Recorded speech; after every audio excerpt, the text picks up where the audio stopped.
ಕರ್ನಾಟಕದಲ್ಲಿ ಸಚಿವ ಸಂಪುಟ ವಿಸ್ತರಣೆಯ ಬೆನ್ನಲ್ಲೇ ಕಾಂಗ್ರೆಸ್ ಪಾಳೆಯದಲ್ಲಿ ಇದೀಗ ಅಸಮಾಧಾನದ ಹೊಗೆಯಾಡುತ್ತಿದ್ದು, ಇದರ ಮಧ್ಯೆ ಹಿರಿಯ ನಾಯಕ ಕೆಎನ್ ರಾಜಣ್ಣ ಆಡಿರುವಂತಹ ಮಾತುಗಳು ಕೂಡ ರಾಜ್ಯ ರಾಜಕಾರಣದಲ್ಲಿ ದೊಡ್ಡ ಬಿರುಗಾಳಿಯನ್ನ ಎಬ್ಬಿಸಿವೆ.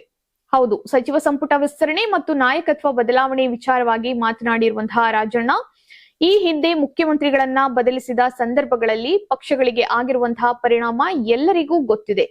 ಸಿದ್ದರಾಮಯ್ಯ ಅವರನ್ನ ಬದಲಿಸಿರುವುದು ಹಾಗೂ ಅವರ ಮುಂದಿನ ಚುನಾವಣೆಗೆ ಸ್ಪರ್ಧಿಸುವುದಿಲ್ಲ ಎಂದು ಹೇಳಿರುವುದೇ ಕಾಂಗ್ರೆಸ್ಗೆ ದೊಡ್ಡ ಡ್ಯಾಮೇಜ್ ಅನ್ನ ಉಂಟು ಮಾಡಲಿದೆ ಎಂದು ಸಖತ್ ಓಪನ್ ಆಗಿ ಸ್ಟೇಟ್ಮೆಂಟ್ ಅನ್ನ ಕೊಟ್ಟಿದ್ದಾರೆ. ಇದೇ ವೇಳೆ ಸಿಎಂ ಡಿಕೆ ಶಿವಕುಮಾರ್ ಕಾರ್ಯವೈಖರಿ ಬಗ್ಗೆ ಮೆಚ್ಚುಗೆಯನ್ನ ವ್ಯಕ್ತಪಡಿಸಿದ ರಾಜಣ್ಣ, ಡಿಕೆ ಶಿವಕುಮಾರ್ ಒಳ್ಳೆಯ ಸಂಘಟಕ, ಯಾವ ಸಂದರ್ಭದಲ್ಲಿ ಏನು ಮಾಡಬೇಕು ಅದನ್ನ ಕರೆಕ್ಟ್ ಆಗಿ ಮಾಡ್ತಾರೆ ಅಂತ ಹೇಳಿದ್ದಾರೆ. ಇನ್ನು ಸಚಿವ ಸ್ಥಾನ ಸಿಗದೆ ಅಸಮಾಧಾನಗೊಂಡಿರುವಂತಹ ಶಾಸಕರು ರಾಜೀನಾಮೆ ನೀಡಲು ಮುಂದಾಗಿರುವಂತಹ ವಿಚಾರದ ಬಗ್ಗೆ ಮಾತನಾಡಿ, ಹೈಕಮಾಂಡ್ ಅಂತಹ ಸೂಚನೆ ನೀಡಿದ್ದರೆ ಅದರಂತೆ ಸಿಎಂ ನಡೆದುಕೊಳ್ಳಬೇಕು.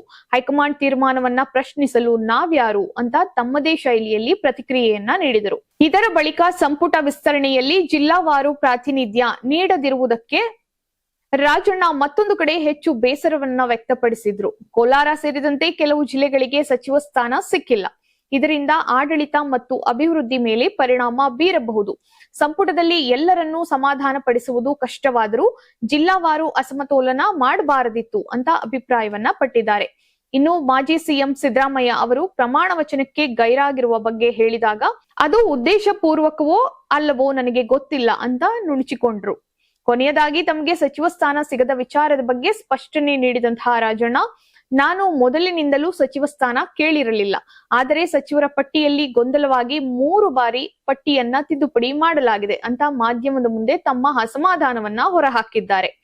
ಇನ್ನು ಇದರ ಜೊತೆಗೆ ಶಾಸಕರ ಬಂಡಾಯ ಪಕ್ಷದ ದೃಷ್ಟಿಯಿಂದ ಒಳ್ಳೆಯದಲ್ಲ ಎನ್ನುತ್ತಾ ರಾಜಣ್ಣ ಎಚ್ಚರಿಕೆಯನ್ನ ಕೂಡ ನೀಡಿದ್ರು. ಒಟ್ಟಿನಲ್ಲಿ ಈ ಎಲ್ಲಾ ಅಂಶಗಳನ್ನ ನೋಡಿದ್ರೆ ಸಂಪುಟ ವಿಸ್ತರಣೆಯ ಬೆನ್ನಲ್ಲೇ ಕೆಎನ್ ರಾಜಣ್ಣ ನೀಡಿರುವಂತಹ ಈ ಹೇಳಿಕೆಗಳು ಕಾಂಗ್ರೆಸ್ ವಲಯದಲ್ಲಿ ಸದ್ಯ ಹೊಸ ಚರ್ಚೆಗೆ ಗ್ರಾಸವಾಗಿದೆ. ಹೌದು, ಮುಂದಿನ ದಿನಗಳಲ್ಲಿ ಯಾವ ರೀತಿ ಬದಲಾವಣೆಗಳು ಅಥವಾ ಬೆಳವಣಿಗೆಗಳು ಈ ಹೇಳಿಕೆಯ ವಿಚಾರವಾಗಿ ಕಾಣಸಿಗುತ್ತದೆ ಎಂದು ಕಾದು ನೋಡಬೇಕಾಗಿದೆ.